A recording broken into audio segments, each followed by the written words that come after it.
Assalamualaikum warahmatullahi wabarakatuh. Selamat pagi anak-anak. Jumpa lagi dengan Bu Lutfi. Hari ini kita akan belajar tema 4 berbagai pekerjaan, subtema 3 pekerjaan orang tuaku, pembelajaran 4 dan 5. Apa saja yang akan kita pelajari? Yang pertama, penerapan sila ketiga dalam kehidupan sehari-hari. Yang kedua, unsur-unsur gambar. Yang ketiga, kegiatan ekonomi di lingkungan sekitar. Yang keempat, menentukan unsur intrinsik dalam cerita. Nah, anak-anak, penerapan sila ketiga ya. Sila ketiga apa bunyinya? Ya, Persatuan Indonesia. Nah, ada beberapa penerapan sila ketiga. Yang pertama, mengikuti upacara bendera dengan tertib. Yang kedua, gotong royong membersihkan lingkungan. 3. Bangga menjadi warga negara Indonesia. 4. Rela berkorban untuk bangsa dan negara Indonesia. 5. Menghormati dan menghargai semua teman. 6. Memakai produk-produk dalam negeri.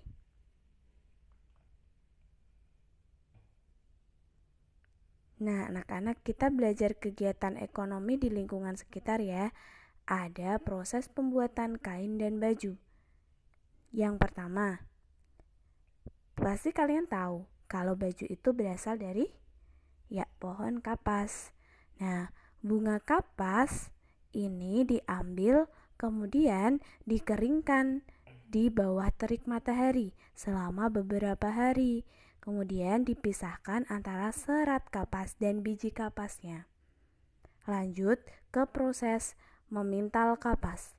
Nah, memintal kapas ini adalah proses mengambil serat sedikit demi sedikit sehingga menjadi sebuah gulungan menggunakan alat pemintal. Kemudian lanjut. Nah, gulungan-gulungan tadi akan menjadi benang. Nah, benang ini biasanya diberi warna sesuai dengan kebutuhan. Nah, setelah diwarna, benang sudah siap untuk ditenun menjadi kain. Proses penenunan kain ini sama dengan penganyaman kain menggunakan alat penenun. Sehingga dia diubah dari benang menjadi kain menggunakan alat penenun. Namanya penenunan kain atau penganyaman kain. Lanjut, setelah itu jadilah sebuah kain. Nah, kita lanjut ya, setelah menjadi kain, barulah membuat pola baju. Apa sih fungsi dari membuat pola baju ini?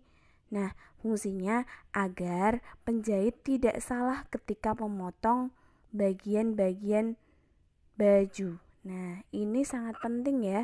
Jadi, lebih baik membuat pola terlebih dahulu agar tidak terjadi kesalahan ketika memotong kain. Kemudian menjahit baju. Setelah pola-polanya dibuat, nah disatukan menggunakan mesin penjahit. Ini namanya menjahit baju ya, dari mulai lengan, kemudian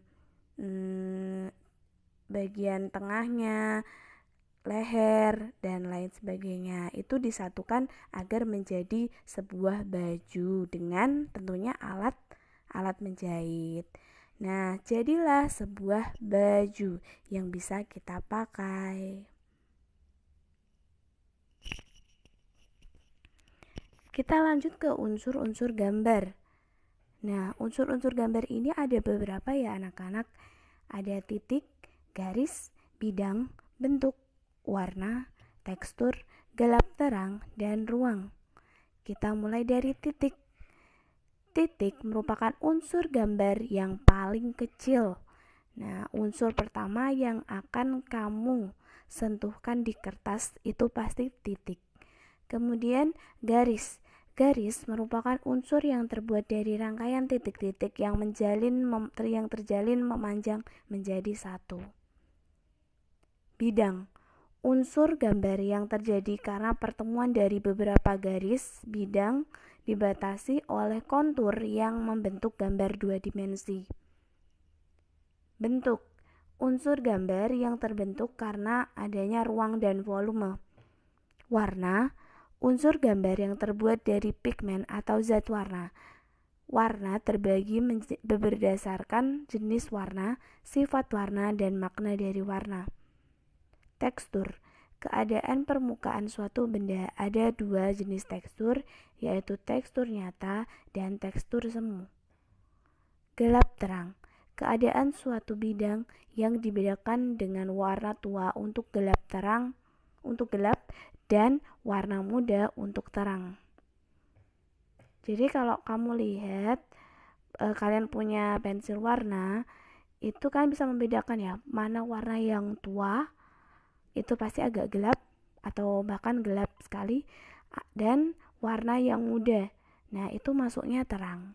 Kemudian lanjut ke ruang, bagian yang mencerminkan tempat atau lokasi wujud benda atau objek yang digambar. Ada ruang negatif dan ada ruang positif.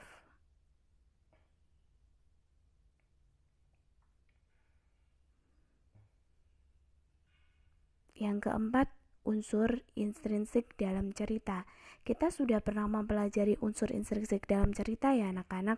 Tidak perlu ibu jelaskan, tapi ibu sebutkan kembali. Ada tema, tokoh dan penokohan, alur, latar, sudut pandang, dan amanat. Nah, tema pasti sudah tahu ya. Inti dari cerita, tokohnya sifatnya biasanya bagaimana, siapa saja tokohnya, kemudian biasanya sifatnya diminta dijelaskan. Alur, sudah tahu ya rangkaian peristiwa dalam cerita. Latar, entah tempat, suasana, waktu. Nah, sudut pandang, yang berperan siapa, sudut pandang pertama atau sudut pandang orang ketiga. Kemudian amanat, pesan yang disampaikan oleh penulis kepada pembaca. Nah, anak-anak, setelah kalian belajar beberapa materi, ibu punya tugas. Perhatikan teks berjudul Pentingnya Budaya Bertegur Sapa setelah slide ini ya nanti ya. Lalu, sebutkan unsur cerita sesuai dengan peta pikiran yang disediakan.